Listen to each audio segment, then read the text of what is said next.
truly special, memorable, spiritually touching, and a great learning experience. There is one that I want to share with you. In 2015, New York City was graced with a visit by Pope Francis, and Mass in Madison Square Garden was one of the many highlights.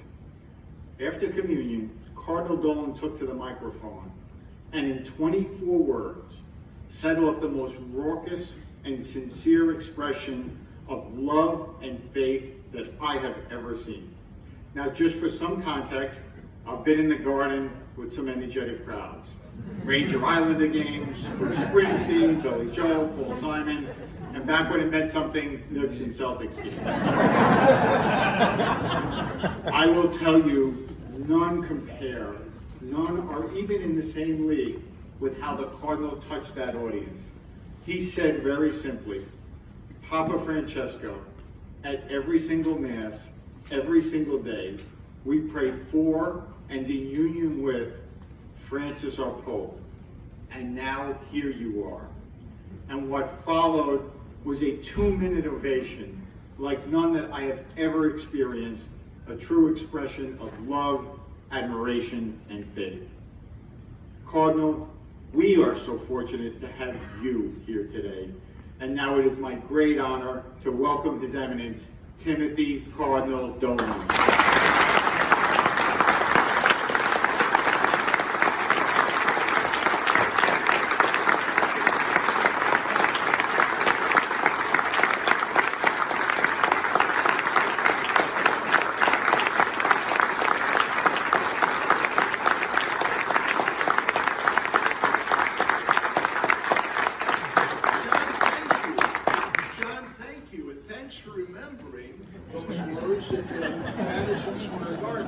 I think the people were so enthusiastic in response to that because usually at Mass I only say, today there'll be a second collection. They were so happy I didn't say it that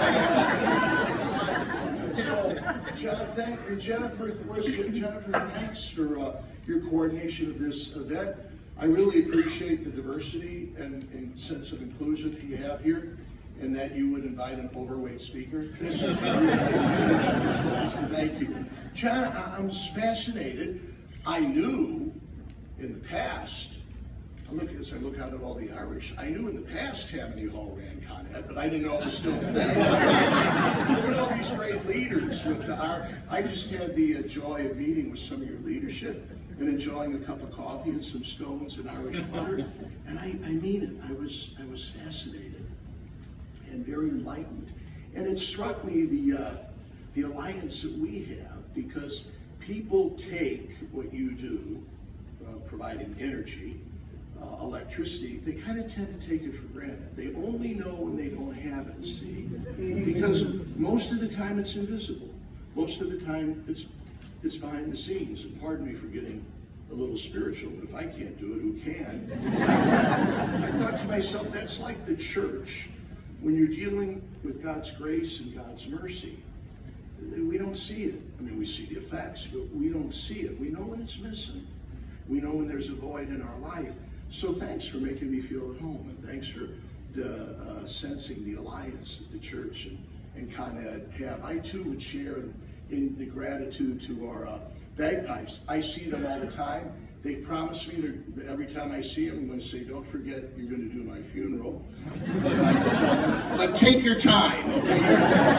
You don't have to start practicing yet. I'm happy, Mr. Shepard, to see you here. We were reminiscing about Father Pete Colapietro, who had to be one of the most legendary priests in the Archdiocese. He's only been gone for 3 years, but he was, in addition to being a pastor, he was the chaplain for the sanitation department.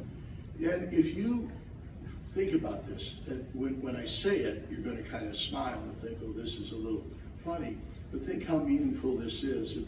At Father Pete's funeral, when the hearse left for the cemetery, it was escorted by sanitation trucks. Now, most people might say, I hope I have a little bit more elegant escort than some garbage trucks, but everybody that saw it, especially my brother priest, thought Father Pete would love this. because he was a man of the people and he was a man of the workers, and that was a very touching event. I just had the funeral of Jack Welch, who, as you probably know, was the CEO for a long time of General Electric, and John tells me there's always been working together between Con Ed and General Electric. And it reminded me, again, of how important the whole energy industry is. Thanks for your sensitivity to that. You would know, of course, of the Holy Father's, Pope Francis's solicitude for the environment. It's always been there in the life of the church. Oh, I thought you were genuflecting. This is Catholic. I don't know, Jennifer, you probably don't know. You probably don't know the percent of your people that are Catholic. I do, because I had spies down here on Ash Wednesday to see how many people are. So I don't know, James, if ashes are particularly appreciated in an energy company, but you've got to, because the leadership was telling me you're pretty reflective of the demographic, ethnic makeup of the town. So I would presume a good chunk of you are Catholic, but I'm just happy to be with everybody, folks. I really am. Thank you for that. Can I mention something, too, because it's on my mind? Today happens to be the 5th anniversary of the death of my predecessor, Cardinal Edward Egan. And I owe him a lot. I really do owe him a lot. And I only say that because it's very clear to me how much Con Ed never forgets those who have come before. As I walked this building, I'd see plaques for people who had worked here before. I saw a plaque at the entrance of those who were veterans and had lost from Con Ed and had lost their lives in service to our beloved country. And that sense of memory, that means a lot. You know the old saying, those who don't remember their past are going to repeat its mistakes. And it doesn't seem to me that you forget your past here at Con Ed. So thank you for that, as I thank God for the gift of my predecessor, Cardinal Edward Egan.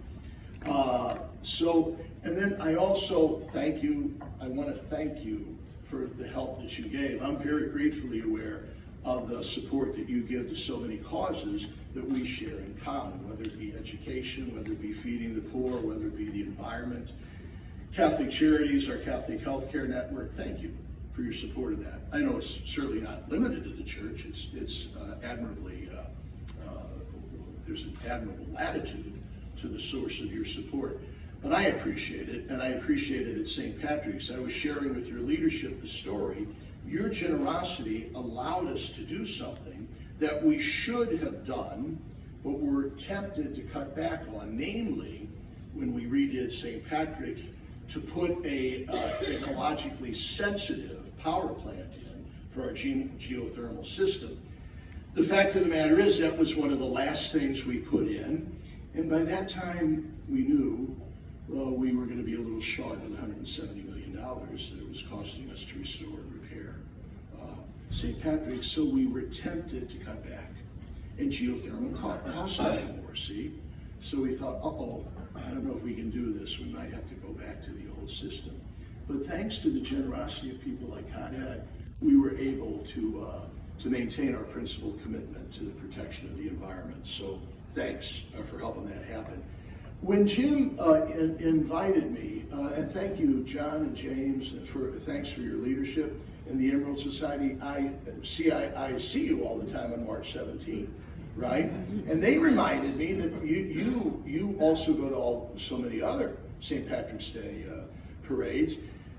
I do too. I'm up in Wappingshire Falls this Saturday, and they reminded me that they were with me on McLean Avenue a couple of years ago. That was bitterly cold. It was a bitterly cold day, and they said, we were with you on McLean Avenue. I said, yes, you were, but you weren't with me all the way, because as we passed Rory Dolan's pubs,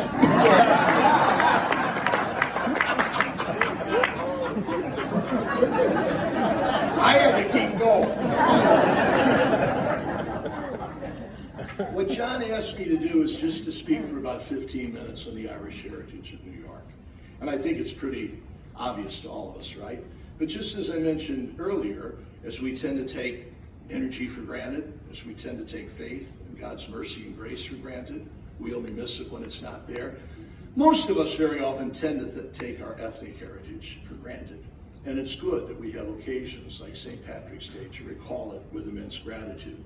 It would be way too much for me to try to trace the Irish heritage here in the great city of New York. And being a trained historian, what I know is that the best way to talk about a specific topic when you're talking about history is to speak about a person. All right, as Carlyle said, history is nothing but the successive biographies of great women and men. And so when you talk about the Irish heritage of New York City, it's good to zero in on one guy. Now, or one woman, many would come to mind. You could talk about Thomas Doheny, who was one of our early governors. You could talk about Governor Al Smith, of course, legendary, the first Catholic ever nominated to be president of the United States in 1928. But the man I'd like to speak to you about, I think you might recognize the name, and if not, I hope 15 minutes from now you'll know him a little better, was a man named John Joseph Hughes, Archbishop Hughes. He was one of my predecessors as well, everybody. And historians would agree, believe me, because I've read most of their books on the Irish heritage here in New York City. Historians would agree that he was towering in giving the Irish immigrants in this city a definitive, respectable presence. So would it be okay, John, if just for a couple of minutes I would speak about, if I would speak about Archbishop John Joseph Hughes? He has the nickname. In fact, the recent biography that came out on him is named Dagger John, all right? He got that nickname when he was Archbishop because of his rather assertive and aggressive personality. You know, we bishops, when we sign our name, we put a cross in front of it. That's just part of our office. His seemed to look like a dagger. And people said, well, that's certainly consonant with his character. So he got the nickname of Dagger John. He was born, where else? In Ireland, in County Tyrone. But he came to Maryland in his mid-teenage years, and he worked at Mount St. Mary's Seminary in Emmitsburg, which would be about 45 minutes west of Baltimore. He was ordained a priest for the Archdiocese of Philadelphia, had the common sense to get out of that place. When he was assigned as coadjutor bishop of then diocese, we didn't become an archdiocese to 1850, he was assigned the coadjutor bishop of the Diocese of New York in 1840. He was a relatively young man. He was only 44 years old when he came here. You know what a coadjutor is. A coadjutor, sometimes the Holy Father will appoint what's called a coadjutor bishop, and he's the one that will be the next one. So he's the successor. People already know who it would be. Usually, if the bishop is in fragile health, sometimes you get a coadjutor. The difference is, in the morning, most bishops would just come in and say to the bishop, "Good morning, Your Excellency." A coadjutor would always come in and say, "Good morning, Your Excellency. How are you feeling?"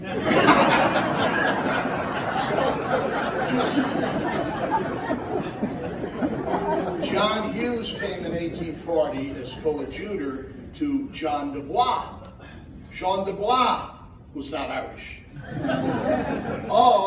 Of the 13 bishops, the 10 archbishops and 3 bishops before we became an archbishop, of the 13 bishops of New York, there was only one non-Irishman. When I got here 11 years ago, my first day at the press conference, one of the reporters said, "You know, we look back at all your predecessors, and all but one was Irish. Why is that the case?"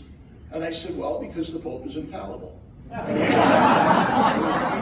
he makes right decisions." But Jean de Bois would die 2 years earlier, or 2 years later, and John Hughes would become the Bishop of New York. And in 1850, New York was made an archdiocese, so he would become our first Archbishop, John Joseph Hughes. Now, all of you probably know from 7th and 8th grade history what was happening in New York in the 1840s. Irish immigration was nothing less than a tidal wave. It was massive. It was huge. It was increasing every day in the 1840s, especially between 1845 and 1851. And as Irish know, those are chilling dates for us, because those were the years of the Great Potato Famine, when 3 million people starved to death in Ireland. The only chance they had for survival was to get out.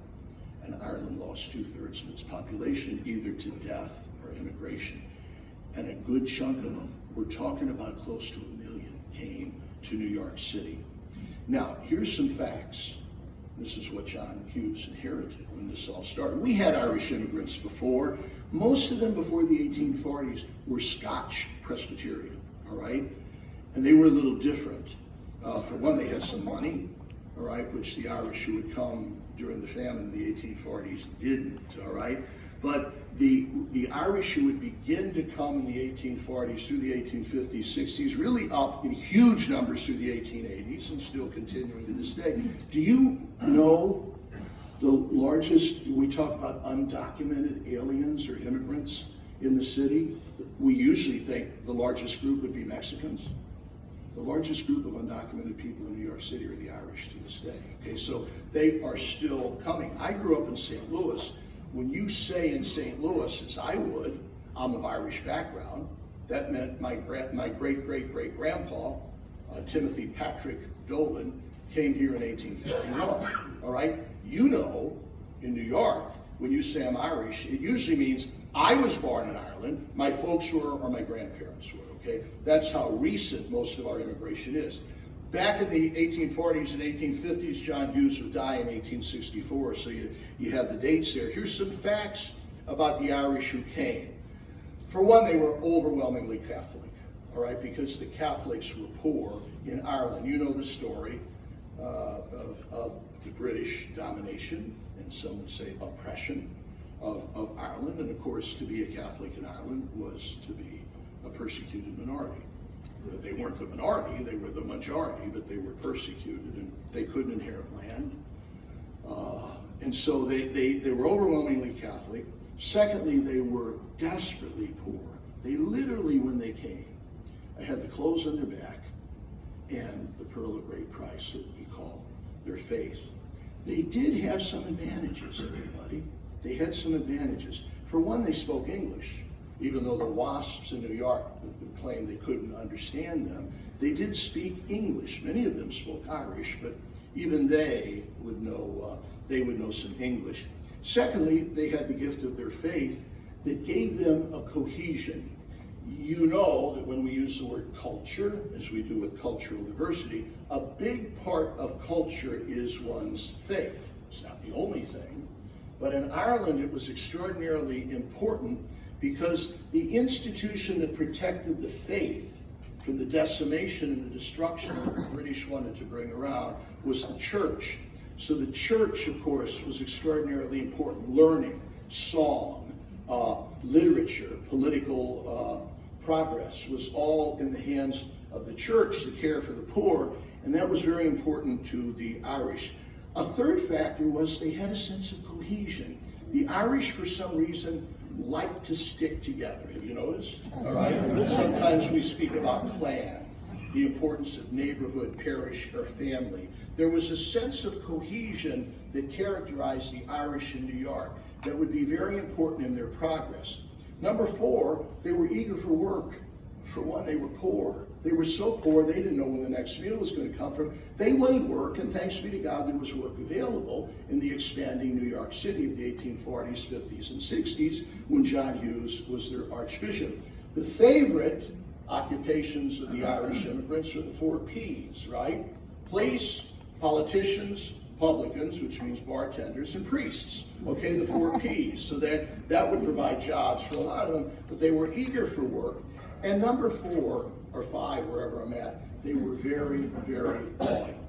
They were very loyal. They wouldn't turn back on friends, clan, neighborhood, parish, county from which they came, their own people. And they never, ever forgot a favor, all right? Which, as you can sense, and I'm going to get to that in a second, would begin to explain the genius of their ability for political organization, all right? Now, that's the situation. This is what John Joseph Hughes inherited when he came, and this became the biggest challenge that he faced. He said, look, I'm supposed to be the pastor I'm supposed to be the shepherd, and the biggest challenge I have is this amazing increase of Irish Catholic people who have nowhere to go. And if the church doesn't come through for them, nobody is. And that became his dominant pastoral motivation that characterized Dagger John. These days, we have more of a diversity in the immigrants, don't we? So today, that's still a pastoral strategy for me, folks. But when I say immigrants today, yeah, I mean Irish, but I mean Haitians, Caribbeans, Latinos, Portuguese-speaking, Africans, Asians, you name it, those are all the immigrants we have. John Hughes, in one way, had the staggering problem of a massive amount of Irish immigrants, but he also, because they were the immigrants who were coming, overwhelmingly, he could have a precision of purpose when it came to taking care of them. Let me give you his strategy, okay? And I'm not long here, I'm almost done. Because I know you all, so we could get back to work. I don't think so. Here was his strategy, everybody. For one, he had an aggressive, bold style. Critics would say it was obnoxious, all right? But it was aggressive and bold. It was particularly stood out because of his predecessor, Jean de Bois, as I mentioned, was a mild-mannered Frenchman. There was nothing mild-mannered about John Hughes, all right? Let me give you an example. In 1842, that's John Hughes wasn't bishop yet, de Bois was still here, we had a huge uprising of what's called the Know-Nothings. You've heard of them, right? The nativists and the Know-Nothings. They were mostly white Anglo-Saxon Protestants who hated the immigrant, they hated Jews, and they hated the Irish. In Philadelphia, they burned down 11 Irish churches. And the bishop there, who was an Irishman, Francis Patrick Kenrick, simply said to the people, oh, you better stay home for Mass. We don't want to upset anybody and we don't want to ask for trouble. When they threatened here in New York, John Hughes was in charge. And he didn't say, stay at home.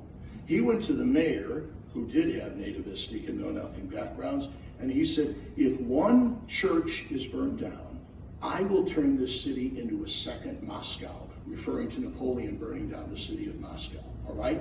He said, I've got 10,000 Irishmen ready to be armed to surround all my churches. Not one church was damaged in New York. That would be an example of what you might call his aggressive style. Okay, so there's number one. Number two, even though he was extraordinarily proud of his Irish background, he wanted his Irish flock to assimilate. You know what that word means, right? It's still used in sociology when you speak of the immigrant. He wanted them to assimilate, meaning, without forgetting your background, without ever losing your pride in it, you're supposed to become Americans, all right? So perfect your English, all right? And become a respected American citizen. He knew the caricature of the Irish, all right? The press at the time would depict them as drunks, as ignorant, as priest-ridden, as smelly, as unreliable, of lacking discipline, okay? He knew he had to change that character. So he would constantly encourage his flock to assimilate, to become productive, reliable, respected Americans. And he said, look, my sons and daughters, you're experiencing a lot of animosity today in New York. You know the old signs, no Irish need apply. But I tell you that America at her best is going to be very hospitable to us. And that the deepest American values would ring true within our own Irish psyche. So work hard to become assimilated. Number three, the way to do this, education. Education, all right? So what did he do? He is pretty much, folks, the founder, John Hughes is the founder of the parochial grade school system in the United States. Oh, that existed piecemeal before, even here in New York. He's the one that made it a household word. And he's the one that, when he died in 1864, 67% of Irish children were in parochial schools. The reason he did it is because his Irish people did not feel welcome at the public schools. Now, in a way I misspeak, because there weren't officially government-run public schools at the time. There was something called the New York City Public School Society, which was WASP, all right? And if his kids went there, they were harassed, they were maligned, they had to use some textbooks that would have nasty things about Catholics.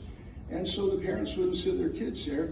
John Hughes set up, in the 1844 election, he had something called the Maclay School Bill, which would mean that other schools, all schools could share in the common pot to educate our kids, all right? So he said, I can't send my kids there. They don't feel at home, and they're harassed, and they learn things that are obnoxious to them.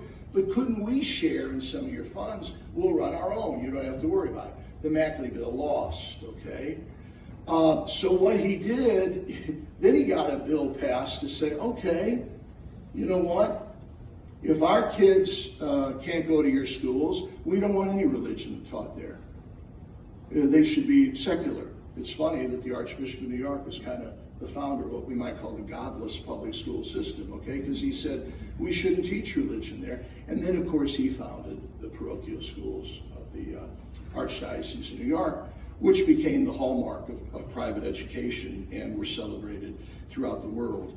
And number 4, and this is the second to last, would be St. Patrick's Cathedral, right?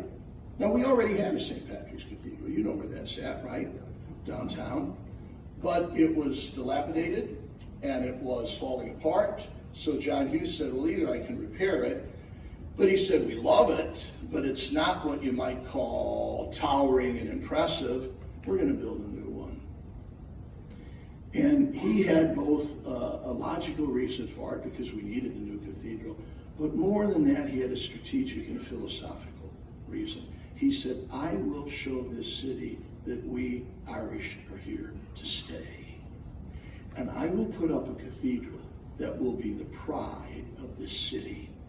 And everybody will know that we have arrived. 1855, he purchased the property where the cathedral now is. And you know, he purchased Cowfield, because at that time, that area up there was very rural. People called it Hughes Folly, okay? Hughes Folly. He was shrewd enough to know, and he surrounded himself, you would appreciate this, in the energy business, it were his Irish people that were putting in utility lines and water, and they would say, Menard, there's big plans here because we're digging ditches to put water and stuff in here because they're going to build up here, okay? He was a shrewd businessman, John Hughes, so he knew that area where the cathedral is now was going to come alive. It's like Mother Cabrini. You've heard of Mother Frances Xavier Cabrini. Jennifer, I figured I better bring in the Italians, or they were going to get married. When Mother Cabrini was in Colorado to build a new orphanage there, she wanted to buy property.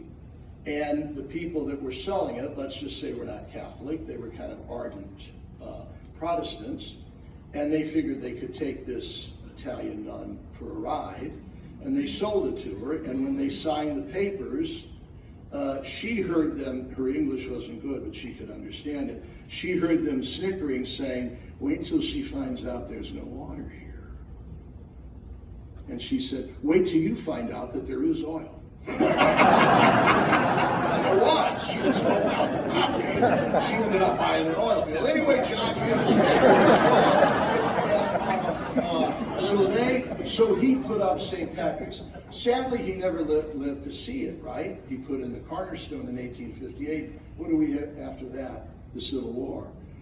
It's kind of impossible for him to build then, so he had to put off the plans, and it wasn't consecrated until 1878 by John McCloskey, his successor.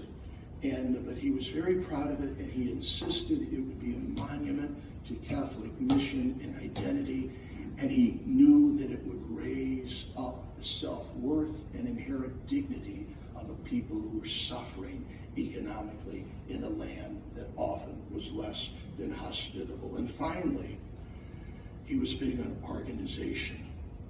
Many of the organizations we have to this day were founded by John Hughes. Do you know the Immigrant Bank? It's not far from here, is it? That Howard Milstein runs? Founded by John Hughes, all right? Because the Irish immigrants, as they saved their pennies, they didn't trust the banks, okay? They knew what happened back home in Ireland. They did trust their archbishop, so it was called the Irish Immigrant Bank, which today is the Immigrant Bank of New York. He was great in organization, especially in politics. He apparently never read the First Amendment about the separation of church and state, okay? As much as he loved the United States. So he said, we ain't getting anywhere unless we have education. We're not going to be assimilated in the United States, as we want to be responsible American citizens, unless we become politically savvy and politically organized.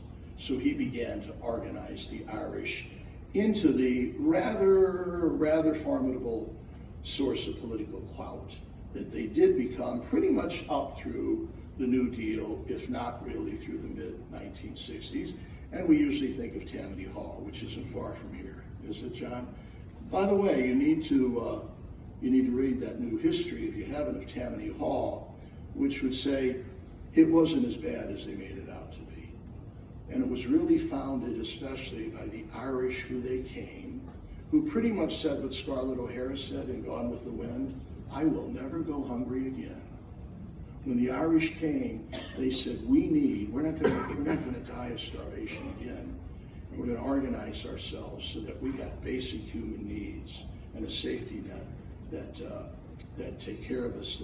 Recent historians would say that Tammany Hall was the seedbed of the New Deal. All right? Al Smith would have come up from that. So folks, thanks for letting me exhale some air about one of my predecessors, John Joseph Hughes. I hope you'll agree that that's perhaps one of the more effective ways to understand a theme like Irish heritage in New York is to zero in on one man. And now I hope you agree that John Hughes wasn't a bad choice to zero in on. Thank you.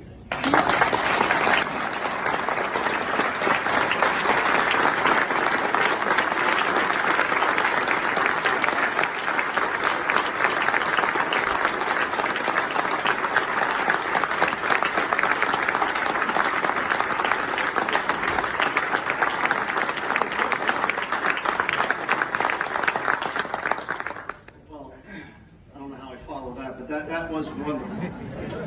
Please, again, let's hear it again for His Eminence. You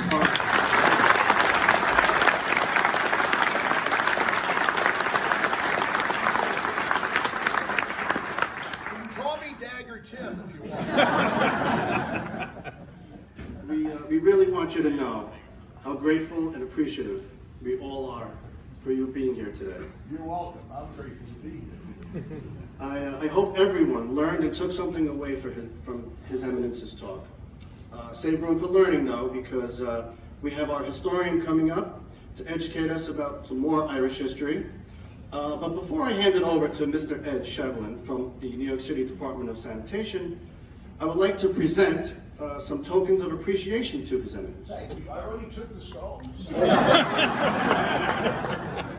So I have here. You already gave me the pen. I have. They put the pin on me, and I said, as long as it's not the Pioneer pen. Does any Irish know what the Pioneer pen is? You don't know it. When you take the pledge not to drink.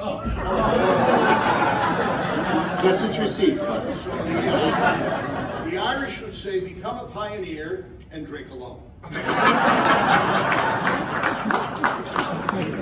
do you got?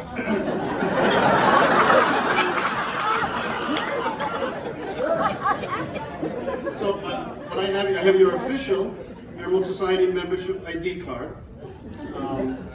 You are now an honorary member of our society for life. Is there any dues?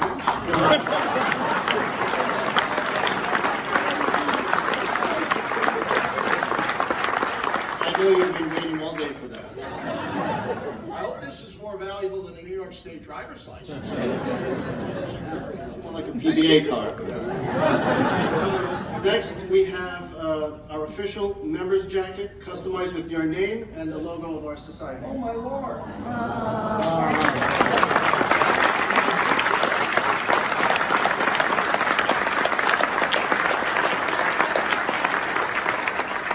There we go, it's a medium. Wait, Father Stephen, he gave me your son. Your Eminence, we hope to keep you warm and in style this coming parade season. Please wear it in good health. You bet I will. Last but not least, and my favorite, you mentioned the plaque before, but what I have here Oh. is a plaque we had made to commemorate this occasion. Isn't that something?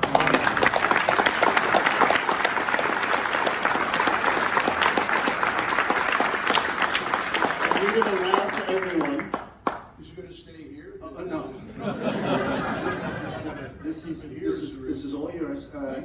It's on top is the Irish harp, and it reads, Con Edison and the brothers and sisters of the Emerald Society would like to thank His Eminence, Timothy Michael Cardinal Dolan, for his participation and celebration of Irish History Month at corporate headquarters on this day, the 5th of March, 2020. Thank you.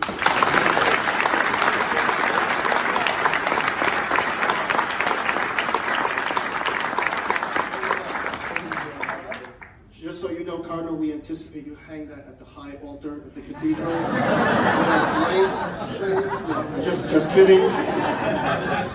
Absolutely not. No.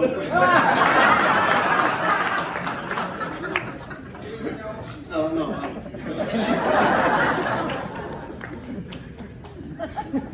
I just want to finish by saying that before I bring Mr. Shevlin up, I want to, seriously, between Con Edison and the cathedral, I hope that we both can keep New York both in power and in prayer. Well said. Thank you. God bless. Thank you.